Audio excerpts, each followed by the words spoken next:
Assalamualaikum semua. Jom hari ini saya nak tunjukkan cara saya untuk buat laksa utara versi ibu mertuaku. Versi ini tiada belacan ya you all. So untuk hari ini saya gunakan ikan sardin. Ikan sardin ni anggaran dia dalam 7 ekor, 600 gram lah macam tu. Lepas tu saya menggunakan bawang besar, 2 biji setengah dan juga asam keping. Untuk laksa dia pula, untuk mi tu saya guna yang instant. Lepas tu cili kering dalam 20 hingga 25 biji. Kita rebus dululah, buang biji dia sekali ya. Jom kita buat apa dulu.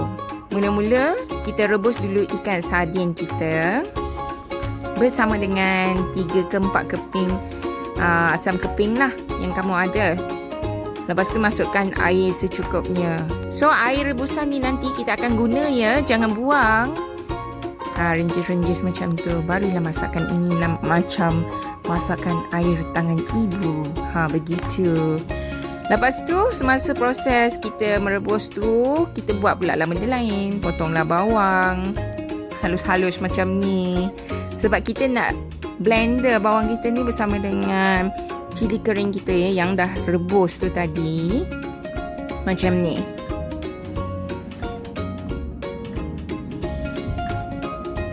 Masukkan bawang merah yang dah diiris bersama dengan cili yang telah direbus bersama dengan sedikit air. Okey, kita nak blender kan, jadi perlukanlah sedikit air. Kalau tak, blender kamu nanti dia tak berjalan. Macam ni. So masa memblender ni, pastikan biji-biji cili kering yang masih tertinggal tu hancur semuanya. Tengok tu dia masih ada sebiji-sebiji kan. So kita mesti make sure biji cili itu hancur sepenuhnya. Contoh dia macam ni. Macam ni. Smooth je. Lepas tu ambil satu periuk besar yang kamu ada, tuangkan barang-barang yang awak dah blender ni tadi. Panaskan sementara awak nak buat kerja lain. Boleh tambahkan sedikit air bilas blender awak tadi tu. Untuk resepi laksa macam ni kan, jangan risau, boleh tambah banyak mana pun air yang awak suka, asalkan jangan terlebih sangat lah.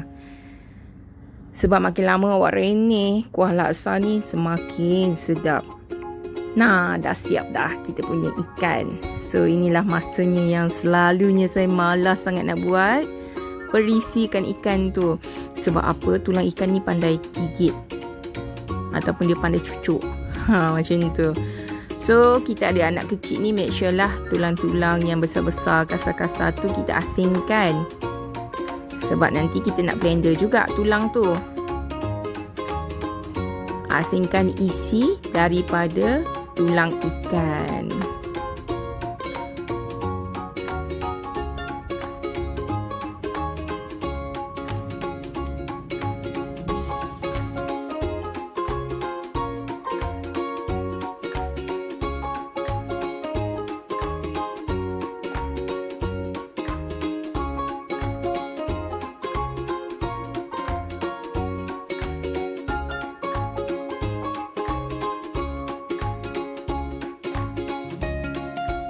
Habis je perisikan ikan, kita blender dulu tulang ikan tu. Alright, jadi kita masukkan tulang ikan kita ke dalam blender. Lepas tu masih ingat tak tadi air rebusan ikan sardin kita? Gunakan air rebusan yang sama untuk proses memblender kita punya tulang ikan. Macam ni.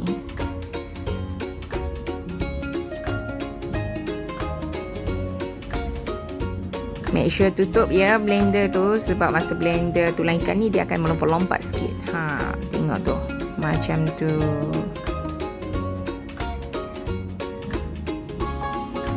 Selepas kita dah pasti hasilnya dah hancur, kita masukkan dalam periuk tadi. Tengok cili kita dah merah menyala, kering sedikit, dah mesra gitu.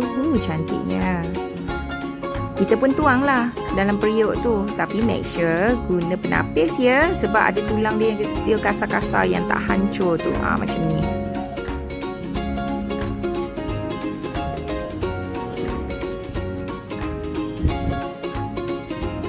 Lepas tu kita sambung pula dengan blender isi ikan. Tapi sebelum tu awak kacau-kacau lah, bagi sebati dulu.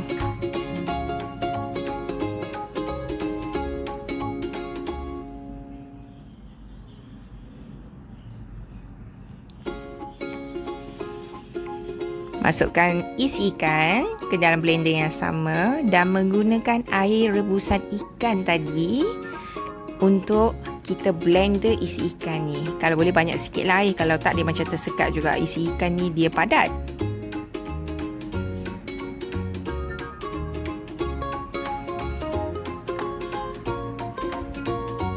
Kalau awak nak hancur pun boleh, ataupun awak nak blender kasar pun boleh. Okey, lepas tu kita masukkanlah dalam periuk yang sama. Lepas tu kita tambah lagi air. Macam ni.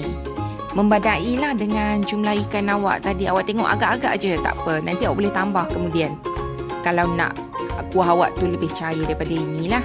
Lepas tu kita masukkanlah asam keping. Lepas tu kita masukkan pula daun kesum ataupun laksa leaf. Ini yang buat laksa kita punya aroma sangat meletup. Dan awak boleh masukkan bunga kantan. Sebenarnya saya dah terlupa masukkan bunga kantan ni tadi. Okey, untuk bahan perasa saya masukkan Maggi cukup rasa. Lepas tu saya pun tambahkan juga 2 sudu kecil garam.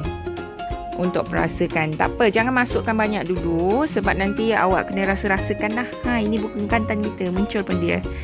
Okey, kacau-kacau, kacau-kacau, bagi dia tenggelam dengan api yang besar. Biarkan sahaja sampai jadi macam ni. Oh my god, maksudnya satu rumah bau wangi laksa. Nikmatnya. So, kuah laksa kita dah siap. Tengok tu, dia akan bersinar macam tu belah atas dia. Okey, lepas tu kita celur lah kita punya mi laksa tadi dengan air panas. Masa celur ni dalam seminit setengah dah cukup. Sebab laksa ni dah lembut. Dia tak macam laksa biasa ada sejenis yang kering tu awak kena rendam dulu lepas tu baru celur kan. Yang ini just celur dalam seminit setengah dah settle. Guna air yang sama, boleh rebus kita punya telur. Ikut berapa banyak awak sukalah, berapa ramai orang nak makan.